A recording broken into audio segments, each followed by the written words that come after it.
Dans la ville animée de Makanda, où les enfants jouent au foot entre les flaques d'eau et où les femmes criment les prix au-dessus des tas de tomates et de piments, deux filles grandissaient comme deux moitiés d'un même cœur, Leila et Tella Douce.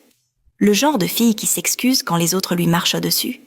Chaque matin, elle nouait soigneusement son foulard, aidait sa mère à laver le linge près du forage et trouvait toujours un moyen de sourire même quand il n'y avait pas de viande dans la sauce.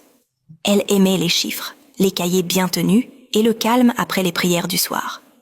Kamara, elle, était tout le contraire. Bruyante, belle, imprévisible. Elle marchait comme si la rue lui appartenait, les hanches qui balançaient, son rire couvrant les klaxons. Elle aimait les choses qui brillent, les rouges à lèvres voyants, et parlait de villes qu'elle n'avait jamais vues.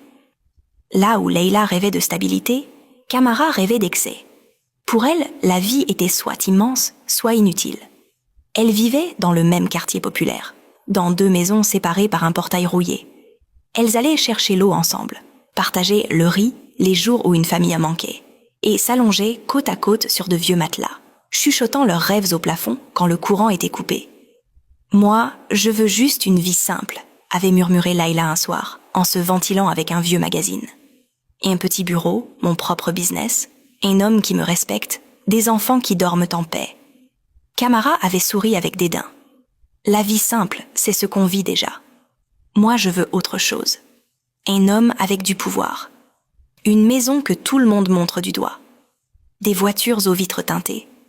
Je veux que les gens disent « Regarde-la, elle a réussi. » Leila avait souri. « Tant qu'on reste proche, ça me va. » Kamara lui avait pris la main. « On sera toujours proche, peu importe où on finit. Promis ? Promis. » Elle ne savait même pas que la vie était déjà en train d'écrire un tout autre scénario. À la fin de leurs études à l'université, la vie avait commencé à les étirer dans des directions différentes. Leila avait étudié la comptabilité.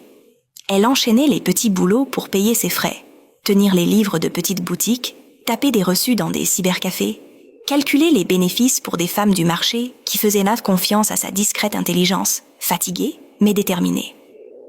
Kamara, elle, avait changé de filière plusieurs fois avant de s'arrêter sur le marketing.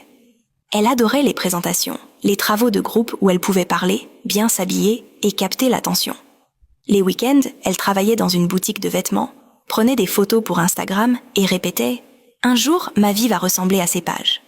Après la remise des diplômes, Leila trouva un poste de comptable junior dans Marinor Logistics, une société de transport et de fret près du port principal de Makanda. Ce n'était pas glamour, mais c'était stable, et rien que ça suffisait à la remplir de gratitude. C'est là qu'elle rencontra Jonas. Jonas n'était pas bruyant comme les hommes riches dont Kamara parlait tout le temps.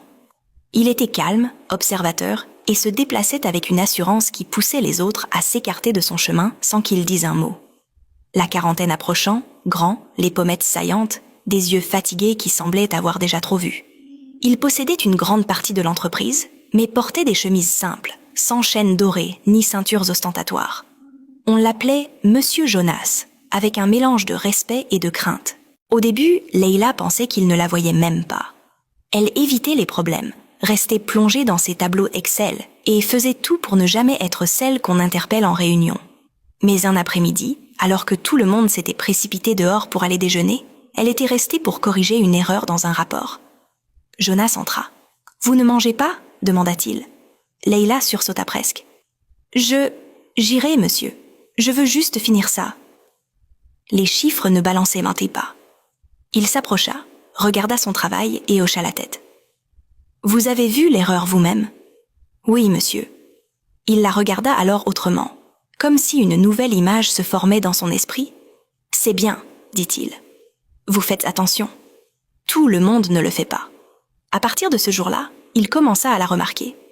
De petites choses au début, un signe de tête quand elle entrait en salle de réunion, un « merci » quand elle rendait un rapport impeccable, un rare sourire quand elle rattrapait une erreur commise par un collègue.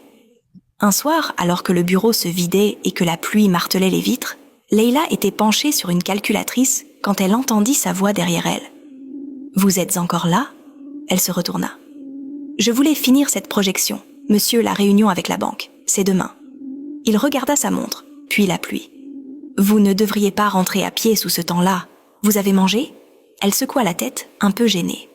Il soupira doucement. « Venez, on va dîner. On pourra discuter des chiffres devant un bon repas. » Son cœur accéléra. Elle n'avait jamais dîné seule avec son patron, et encore moins avec un homme comme lui. Mais elle le suivit. Ce soir-là, dans un petit restaurant calme qui donnait sur la rue Détrempée, elle découvrit une autre facette de Jonas. Il lui demanda des nouvelles de sa famille, de ses rêves, de ses peurs. Il écoutait, vraiment. Lorsqu'elle lui parla de son enfance à Makanda, ses yeux s'adoucirent. « Tu en as porté beaucoup sur tes épaules, » dit-il. « Tu mérites la facilité. » Elle eut un petit rire nerveux. « La facilité, ça coûte cher. »« Pas toujours, » répondit-il. « Parfois, c'est juste une question de qui décide de se tenir à tes côtés. » Leila ne tomba pas amoureuse d'un coup. Ce fut lent, prudent, comme une plante qui cherche la lumière. Il lui envoyait le petit déjeuner quand il devinait qu'elle l'avait sauté. Il lui demandait si elle était bien rentrée. Il ne haussait jamais la voix sur elle, ne la rabaissait pas. Sa douceur ressemblait à de l'ombre par un jour de grande chaleur. Les mois passèrent. On murmurait dans l'entreprise, mais personne n'osait parler trop fort de Jonas. C'était le genre d'homme qu'on respecte à distance. Puis, un jour, il l'invita dans un petit jardin privé, sous un ciel lavé par la pluie. Il posa un genou à terre, sortit une bague ornée d'une pierre bleue qui accrocha la lumière, et dit calmement « Leila, veux-tu m'épouser ?» Elle eut le souffle coupé. Elle pensa à sa mère, au quartier, aux murs fissurés, au jour où elle comptait les pièces, pour voir si elle pouvait faire des photocopies. Les larmes lui montèrent aux yeux. « Oui, » murmura-t-elle. « Oui, je veux. » Makanda en parla pendant des semaines. On ne parlait ni de ses nuits tardives sur l'étableur, ni de la rigueur de son travail. On parlait de Jonas, le patron silencieux de Marinor Logistics, qui épousait une fille d'un quartier populaire. On parlait aussi du cadeau de mariage qu'il lui fit. Une maison. La maison aux fenêtres bleues. Tout le monde à Makanda la connaissait. Sur une petite colline, mur blanc, portail en fer forgé, et ses grandes fenêtres bleu profond qui brillaient au soleil. Les enfants du quartier la montrèrent du doigt en disant « Cette maison a des histoires ».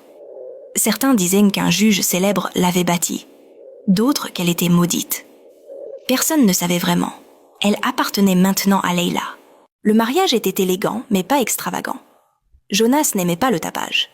Il y avait des fleurs fraîches, une salle décorée avec goût, un groupe de musiciens qui jouaient doucement.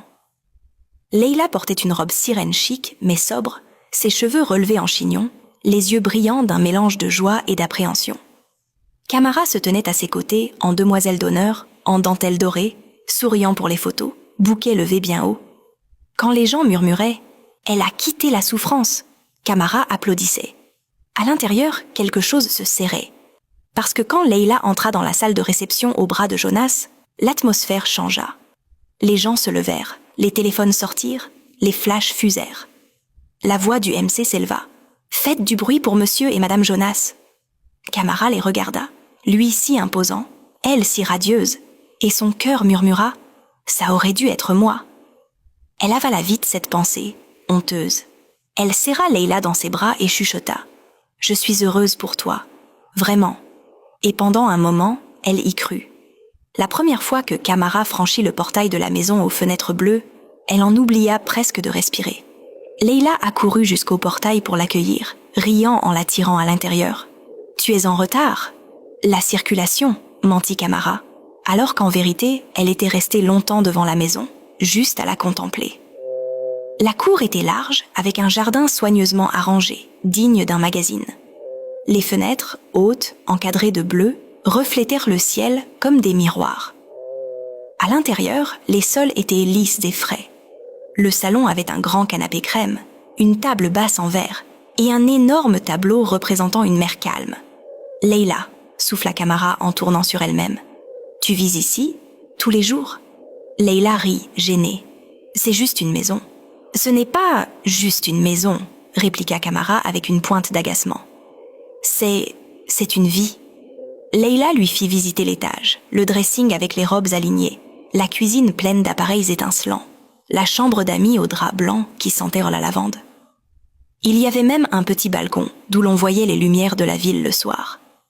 Kamara passa sa main sur la rambarde, s'imaginant là, prenant des selfies, postant des légendes du type « Vie douce seulement ». Jonas rentra plus tôt ce jour-là. Il salua Kamara poliment, lui serra la main et s'assit un moment avec elle. Il demanda des nouvelles de son travail, de ses projets. Il regardait Leila avec un petit sourire presque imperceptible quand elle lui servait un jus. Kamara observait tout ça, les yeux grands ouverts. Ce soir-là, elle rentra dans son petit appartement partagé, s'allongea sur son matelas et fixa le plafond. L'image des fenêtres bleues refusait de la quitter. Elle commença à faire ce que beaucoup font en silence, sans le reconnaître. Comparer. Le lit moelleux de Leila contre sa mousse fatiguée. La cuisine silencieuse de Leila contre la cuisine commune, où tout le monde se crie dessus. Le mari de Leila, propriétaire d'entreprise, contre les hommes de Kamara, qui lui devaient de l'argent et ne répondaient pas à ses appels. Les premières graines de la jalousie ne ressemblaient pas à de la haine. Elles ressemblaient à une douleur sourde. Une question.